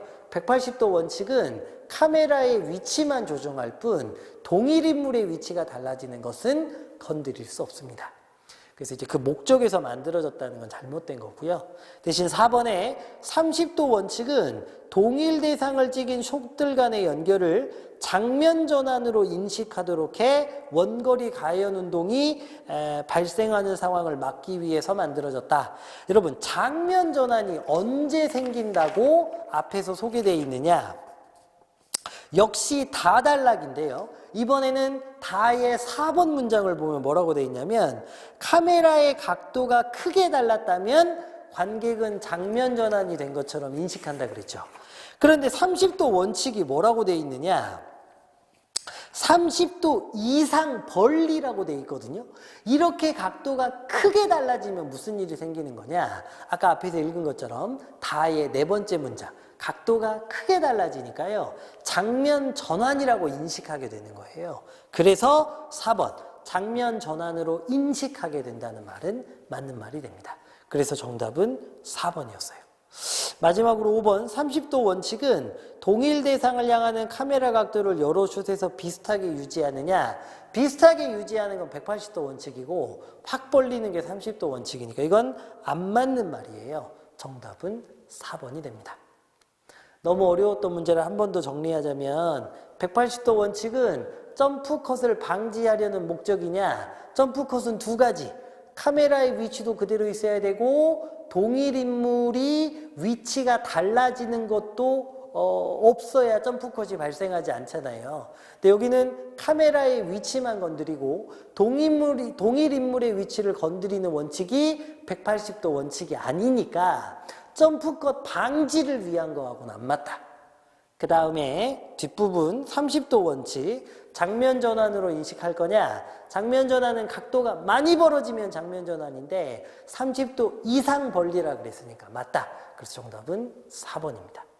아주 어려웠는데 잘 한번 정리해 봐 주시고 조금만 머릿속으로 생각해 보시면 아 라고 이해하시게 될 겁니다. 논리적으로 글을 읽고 이해하기 위해 조금 더 연습하는데 오늘 건 아주 어려웠지만 무의미했다고 생각하지는 않으셔도 되겠습니다. 어쨌든 여러분 3월고사 앞두고 어려운 거 한번 해봤는데요. 고생하셨고 디테일하게 궁금한 거 저한테 질문 주시기 바랍니다. 수고하셨습니다.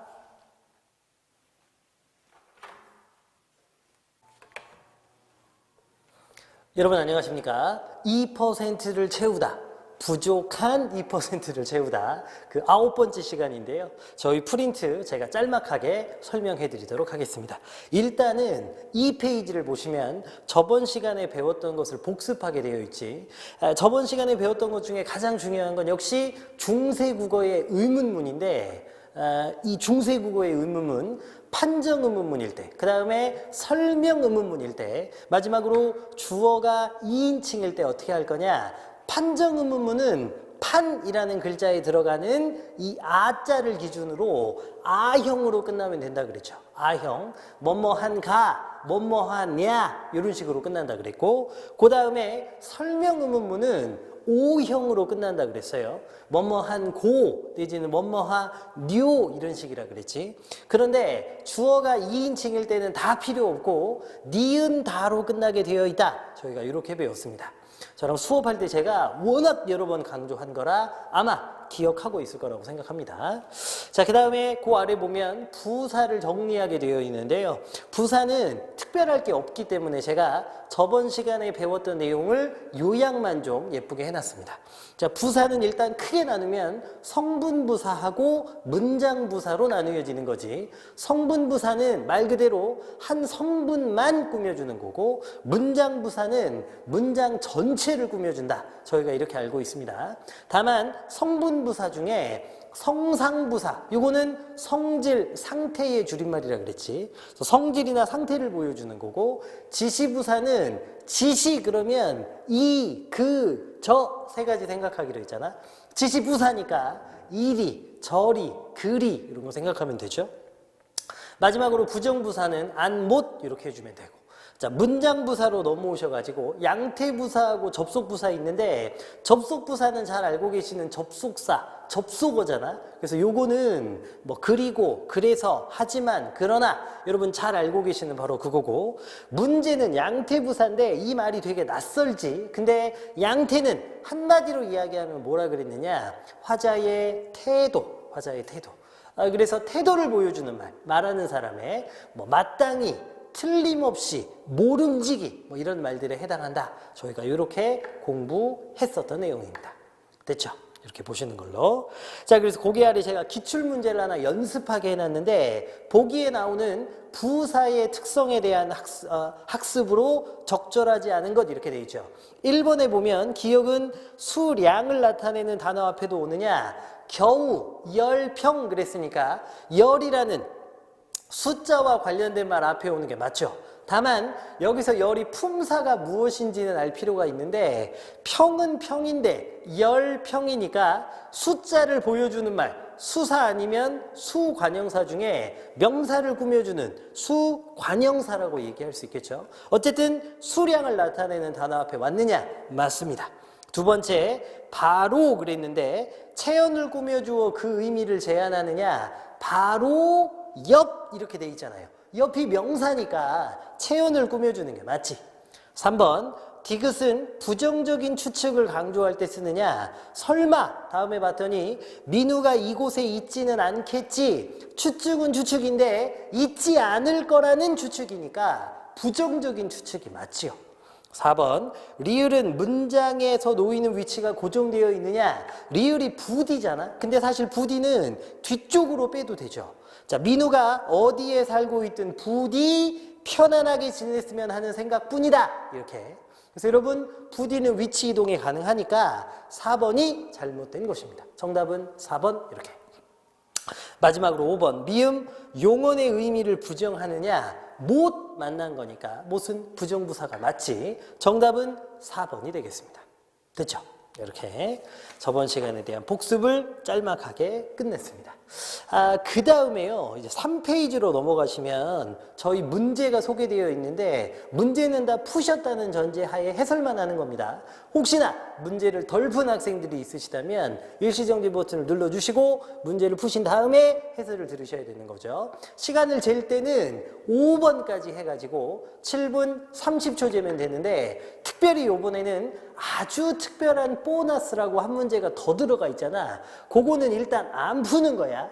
그리고 7분 30초 시간을 재고 5문제를 다 푼 뒤에 나중에 아주 특별한 보너스를 보는 겁니다. 저는 해설이니까 아주 특별한 보너스까지 포함해서 해설해 드릴게요. 일단은 1번 문제가 작년에 아주 화제가 되었던 문제인데 이게 웬만큼 의문의 변동 규칙을 잘 하는 학생들도 많이 틀렸던 문제예요. 자, 1번 보세요. 윗글의 의문 변동을 이해한 것으로 적절하지 않은 것. 첫 번째, 울 플러스 는이 우는 이렇게 되면 울에서 리을이 탈락한 것이 맞지요. 두 번째, 너 히읗 탈락은 발음상의 탈락이니까 조심하자 제가 말씀드렸죠. 발음할 때 보면 너에서 히읗이 빠져 있다는 거 알 수 있으니까 2번도 당연히 맞습니다. 3번에 보면 크다의 크 플러스 어서가 커서가 되는 게 으탈락이냐? 크에서 을을 빼고 키읔을 어랑 붙이면 커서가 되니까 맞죠? 정답은 4번인데 끓으면은 자음군 단순화에 해당하느냐? 여러분 4번이 잘못됐는데 정확하게는 자음군 단순화에 해당하지 않습니다. 그런데 정답을 4번이라고 선택한 학생들 중에도 도대체 이게 뭐지?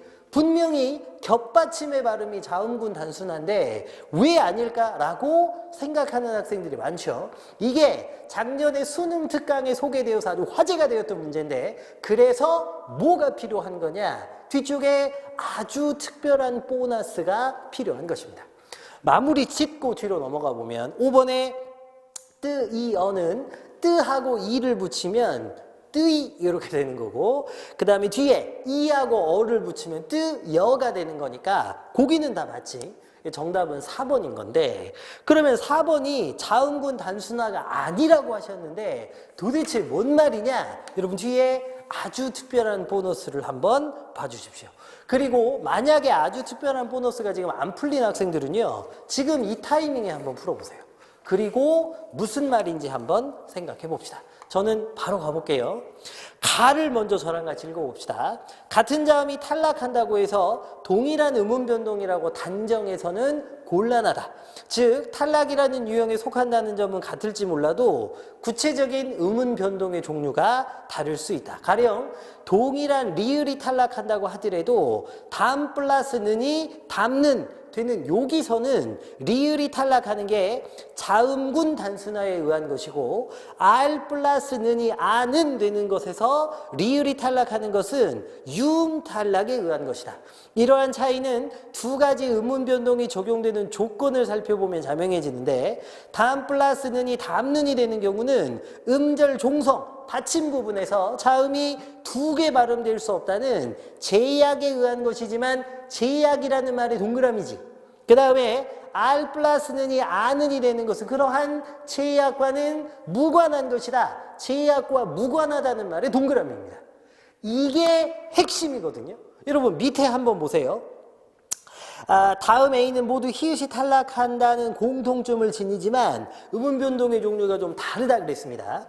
1번에 보면 달아라고 돼 있죠. 여러분 분명히 발음이 달아라고 된다는 것은 히읗이 탈락한 게 맞아요. 근데 여러분 히읗이 탈락될 수밖에 없었는지를 따져보셔야 돼요. 여기 히읗이 탈락될 수밖에 없었나? 여러분 히읗을 살릴 수 있는 방법이 없었나? 사실은 히읗을 연음해가지고 연속해서 발음해서 뒤로 빼면 달하라고 발음하면 되니까 히읗을 살릴 수 있었지. 그런데 히읗을 빼는 것을 선택한 거예요. 어쩔 수 없이 히읗이 빠진 게 아니라 히읗을 안 뺄 수도 있는데 뺀 거라고. 이것은 제약과는 무관한 거예요. 제약 때문에 빠진다는 건 어쩔 수 없이 빼야 된다는 소리인데 안 빼도 되는데 뺐으니까 이거는 제약과 무관한 탈락이 되는 겁니다. 3번도 한번 보세요. 제가 지금 메모하기가 좀 불편해서 그런데 3번도 가만히 보시면 노은이 이렇게 돼 있으니까 히읗이 탈락한 거지.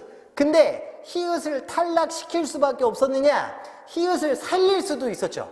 그대로 연속해서 발음하면 노흔이 이렇게 발음할 수도 있었던 거잖아. 그런데 히읗을 빼는 것을 선택한 겁니다. 살릴 수 있었는데 뺐다. 이것은 제약에 의한 것이 아니니까 탈락인 거예요.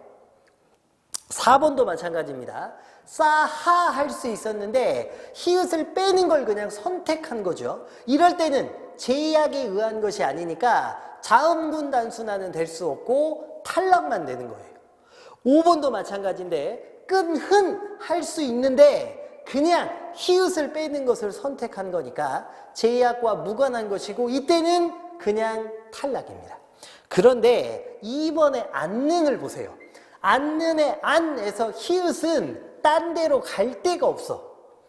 히읗을 뒤로 옮기자니 니은이 자리를 차지하고 있어서 안 되고 히읗을 니은과 축약시킬 수도 없잖아요. 거기 있는 히읗은 어쩔 수 없이 받침에는 두 개가 한꺼번에 발음되어질 수 없으니까 빠질 수밖에 없는 거예요. 이게 바로 제약에 의한 것이고 이것만 자음군 단순화라고 보는 겁니다.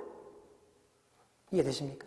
그럼 여러분 앞에 있는 1번의 동그라미 4번 끓으면을 보세요. 사실 요거는 히읗을 빼야만 했느냐 뒤로 연음시켜서 넘겨버리면 끌흐면 할 수도 있는 거잖아.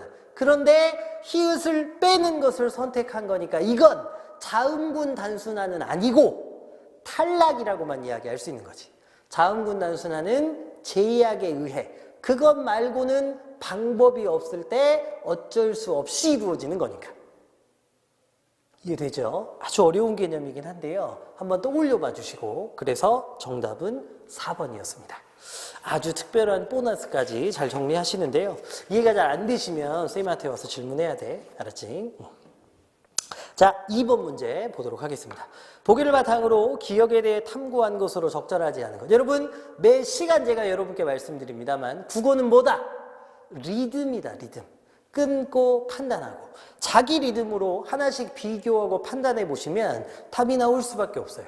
1번 봅시다. A와 B를 통해 기억은 히읗이 예사소리 앞에 올 때도 일어나고 예사소리 뒤에 올 때도 일어남을 알 수 있다.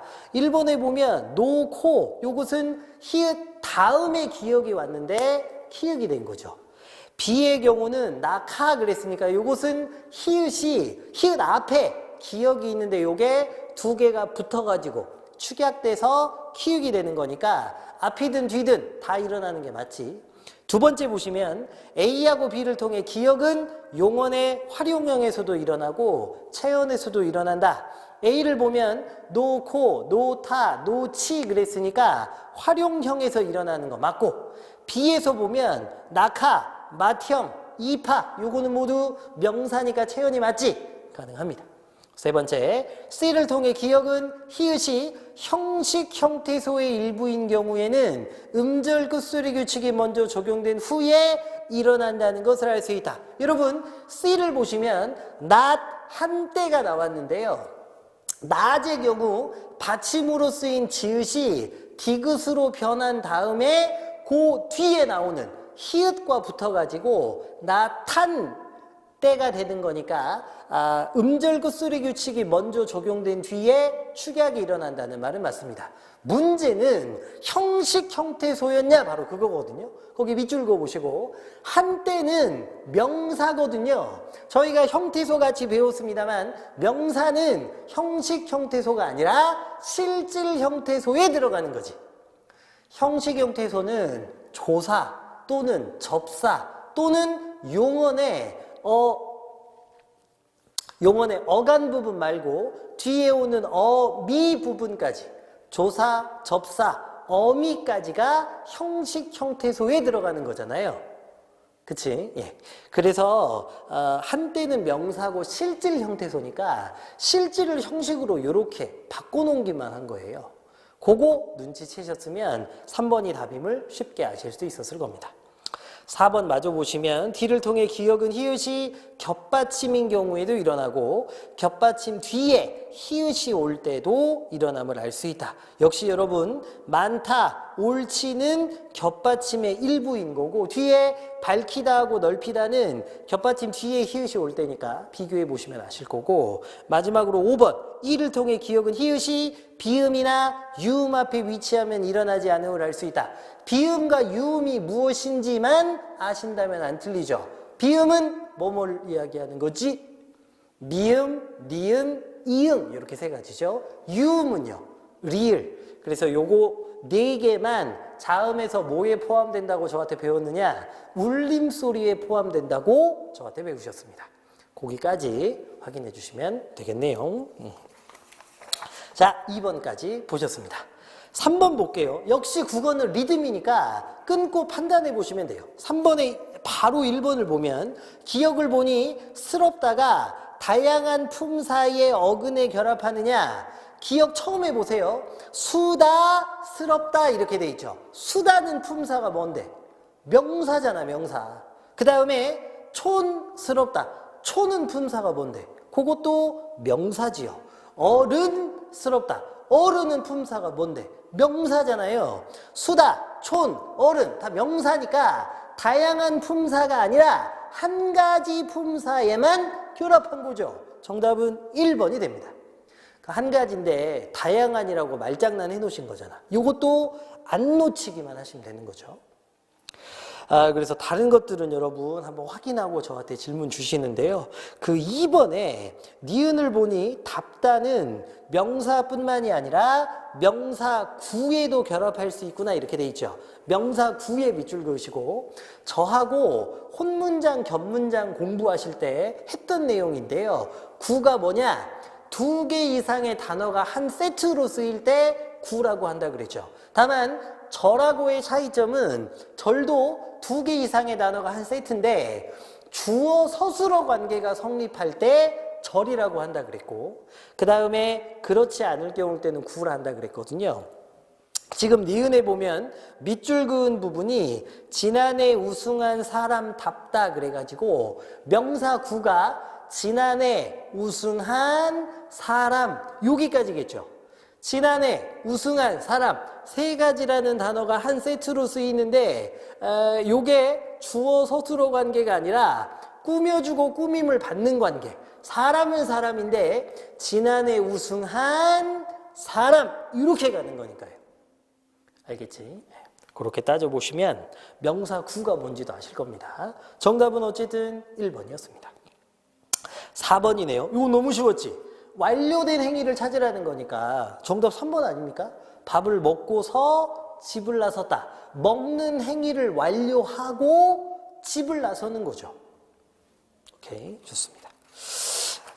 마지막으로 5번인데요. 요거는 말장난이 나왔더라고요. 여러분 이거 잘 이해 안 되는 학생들 저한테 질문하러 꼭 찾아보세요. 이게 지금 정답이 3번인데 디귿에 뭐라고 돼 있냐면 중세국어에서 어간이 라나 르로 끝나는 용언 중에 일부분은 현대국어의 르 불규칙 용언과 마찬가지로 어떤 환경에서 리을로 나타났다 이렇게 돼 있고 현대국어의 르 불규칙 용언까지 이어졌다 이렇게 돼 있죠. 그러면서 거기 첫 번째 예로서 중세국어에 모르다가 나와 있고 3번에는요 흐르다가 나와 있어요. 흐르다, 모르다, 흐르다 이렇게.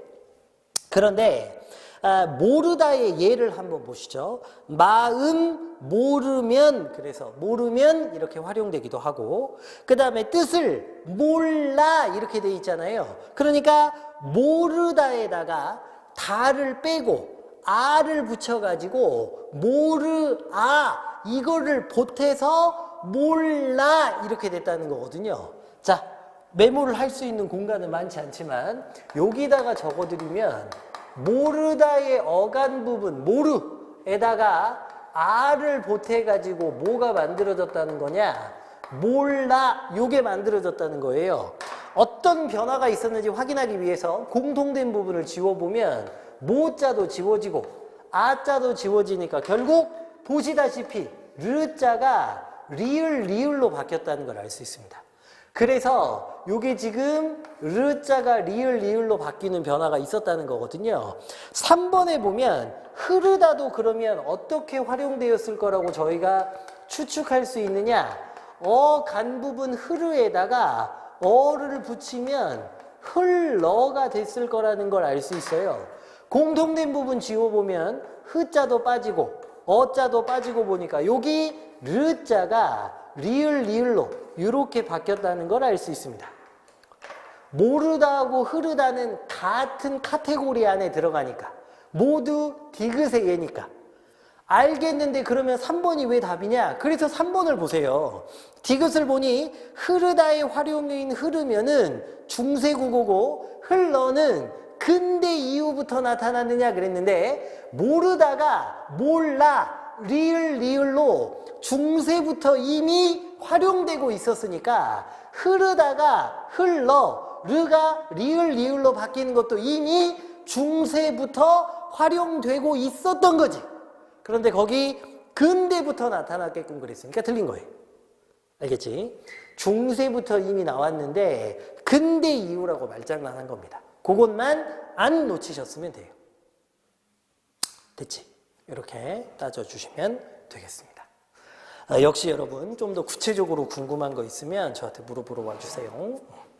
자, 그 다음에 7페이지는요. 저희가 요번 주에 했던 2%를 채우다에서 꼭 한 가지 제가 여러분에게 알려드리고 싶은 문법 지식을 소개해드리는 시간이고 요거 가지고 제가 다음 시간에 시험도 짤막하게 볼 건데요. 요번 주는 뭐에 대한 이야기만 좀 하려고 하냐면 규칙 활용이냐 불규칙 활용이냐 요 얘기를 좀 하려고 하는데 저희가 불규칙 활용이 일어난다는 것은 뭘 집어넣어 보면 알 수 있다고 배웠느냐? 어나 아를 집어넣어 보면 알 수 있다고 배웠어요. 어나 아를 집어넣었을 때 예쁘게 변화가 일어나는 게 아니라 뭔가 새로운 변화가 일어났을 때 그러니까 예쁘게 그냥 결합돼서 만들어지는 게 아니라 예를 들면 이런 거지. 예를 들면 먹다를 생각해 보면 먹다가 규칙인지 불규칙인지 말해봐라. 그러면 저희가 외우고 살 수 없으니까 어자를 집어넣어 보는 거예요. 그런데 이게 실제로 어떻게 쓰이는지를 생각해 보면 뭐 밥을 먹다, 밥을 먹어 이렇게 활용되잖아요. 그래서 변화가 있는지 봤더니 먹자도 똑같고 어자도 똑같죠. 이렇게 변화가 없이 예쁘게 활용되어지면 이건 규칙입니다. 그런데 예를 들면 짓다를 생각해 보세요. 짓다. 집을 짓다 이렇게 되잖아요. 근데 규칙인지 불규칙인지 알고 싶어서 어를 집어넣어 봤는데 집을 지서라고 쓰는 사람은 없죠. 집을 어떻게 해야 돼? 지어. 그러면 여러분 변화가 있는지 봤더니 지자도 그대로고 어자도 그대로인데 여기 시옷이 탈락됐다는 걸 알 수 있어요. 이렇게 변화가 생기면 요건 뭐라 그랬느냐? 불규칙 활용. 그런데 무슨 불규칙인지 이름을 붙일 때는 앞에 해당하는 어간이냐 뒤에 해당하는 어미냐 변화가 생긴 부분이 어딘지를 보셔야 돼요. 여기는 앞에 해당하는 어간 부분의 변화가 생겼으니까 어간 부분의 변화가 생겼으니까 그때는 얘 이름을 따라가서 시옷 불규칙 이렇게 가는 거예요. 근데 다른 경우도 있어요. 예를 들면 공부하다를 생각해 보세요. 공부하다. 역시 규칙인지 불규칙인지 알아보고 싶어서 어를 집어넣어 보는데 열심히 공부하다 이 말은 있지. 열심히 공부하 이런 말은 없잖아. 열심히 공부하 여 이렇게 가는 거니까. 열심히 공부하여. 그러면 공통된 부분을 지워보고 어디에 변화가 있는지 봤더니 공부하는 그대로인데 어자가 여로 바뀌었다는 걸 알 수 있어요. 어간이냐 어미냐를 놓고 따져보니까 이번에는 뒤쪽에 해당하는 미 부분에 변화가 있었고 이때는 변화가 있으니까 불규칙인데 미 뒤쪽에서 변화가 있을 때는 얘 이름을 따라갑니다. 얘. 변한 거. 그래서 여불규칙 이렇게 가는 거예요. 여기까지는 다 칠판에 들어온 거지. 여기까지 메모된 거 꼭 기억하셔야 돼요. 알겠지? 그런데 규칙 활용 중에 변화가 있지만 예외로 따지는 게 있어요. 그게 뭐냐면 의탈락하고 리을 탈락입니다. 오늘은 요거 두 가지 암기하게 시킬 거거든요. 의탈락과 리을 탈락. 규칙 활용인데 변화가 있는 특이한 경우. 얘네 둘밖에 없으니까 암기입니다. 학자들의 설명은 뭐냐면 의탈락이나 리을 탈락은 모두 틀림없이 언제나 항상 일어나기 때문에 얘들은 규칙으로 보겠다는 거예요. 의탈락은 공간이 여기 모자라니까 선생님 말로 할 테니까 적으세요. 으로 끝나는 어간 다음에 모음으로 시작하는 어미가 올 때입니다. 어간이 으로 끝나고 어미가 모음으로 시작하는 어미가 붙을 때. 으로 끝나는 어간 다음에 모음으로 시작하는 어미가 붙을 때. 대표적으로 쓰다가 있어요. 쓰다. 규칙이냐 불규칙이냐 어를 집어넣어 봤더니 글을 쓰다. 글을 쓰어라고 하지 않지. 글을 써보는 거잖아. 써. 그러면 보시다시피 쌍시옷이 빠지고 어자가 빠지면 으가 탈락했다는 걸 알 수 있어요. 으가 빠졌지만 얘는 불규칙이 아니라 뭐다? 규칙이다. 알았지? 이 리을 탈락은 또 불러드릴 테니까 적어보세요. 어간이 리을로 끝나고 뒤에 니은으로 시작하는 어미가 올 때예요. 어간 부분이 리을로 끝나고 뒤에 니은으로 시작하는 어미가 올 때. 어간 부분이 리을로 끝나고 뒤에 니은으로 시작하는 어미가 올 때. 요거는 요렇게 되죠. 울다가 대표적입니다. 울다. 니은으로 시작하는 는을 붙이면 울다는 쓰는데 울는이라는 말은 없잖아. 우는이라고 쓰는 거잖아. 우는 공통된 거 지워보니까 우자 빠지고 는자 빠지고 나니까 리을이 빠졌다는 걸 알 수 있죠. 이것도 활용 과정에서 리을이 빠지는 변화가 있었지만 항상 이렇게 되기 때문에 뭐다? 규칙. 이렇게. 그래서 으가 탈락하거나 리을이 탈락하는 것은 모두 규칙 활용으로 보니까요. 요거 역시 함께 기억해 주시면 좋겠습니다. 됐지? 그래서 여기까지 확인해 주시는 걸로. 여러분 요거 다 메모 꼭 잘 해줘야 돼요. 오케이? 다음 시간에 복습해보면 시험 봐보면 복습했는지 안 했는지 알 수 있습니다. 시험을 못 봤다고 선생님이 뭐라 할 것은 아닙니다만 그럼에도 불구하고 복습 잘 해주실 거죠. 자, 그 다음에요. 저희 독서 부분을 좀 볼 건데요. 독서 부분. 일단 여러분 저하고 문제 푸는 순서대로 보자면 11쪽으로 가셔가지고 11번에 단어 문제를 먼저 풀어야 되지. 그래서 6문제가 딸려있는 아주 지루한 문제지만 한 문제를 풀어버려가지고 5문제로 만드셔야 되는 거죠. 미리 문제를 풀고 영상을 보고 있는 학생도 많을 것이기 때문에 선생님이 그냥 바로 정답을 부를게요.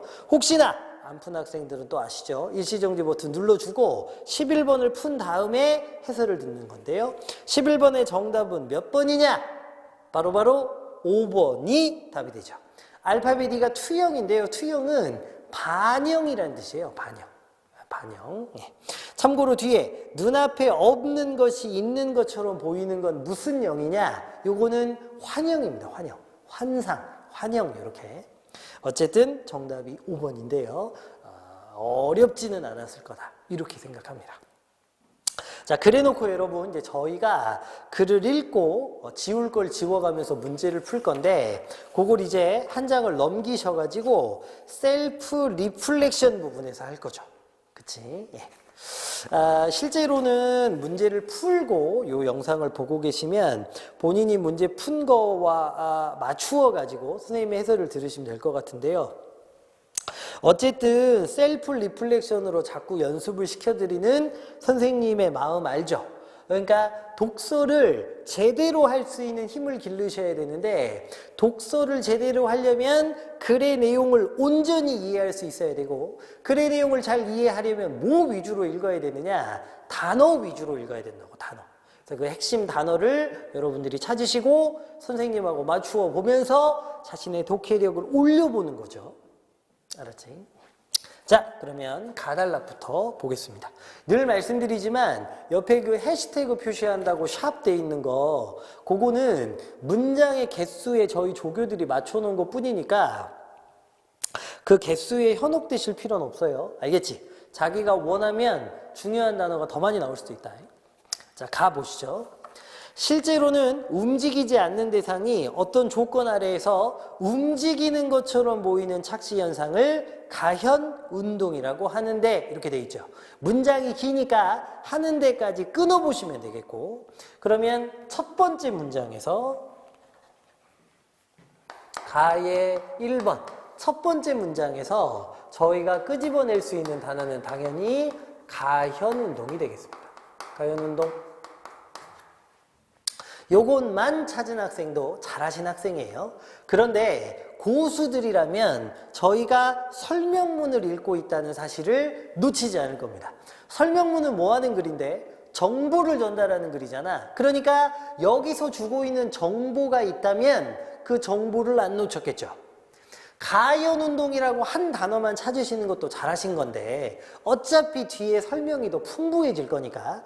그런데 여기서 정보를 더 건져내 보자면 가연 운동이라는 말이 되게 생소한데 뭐가 가연 운동이냐 봤더니 가연 운동 바로 앞에 착시 현상을 가연 운동이라고 한다 이렇게 돼 있죠. 그러니까 착시 현상이라는 단어를 찾으셨어도 아주 잘하시는 겁니다.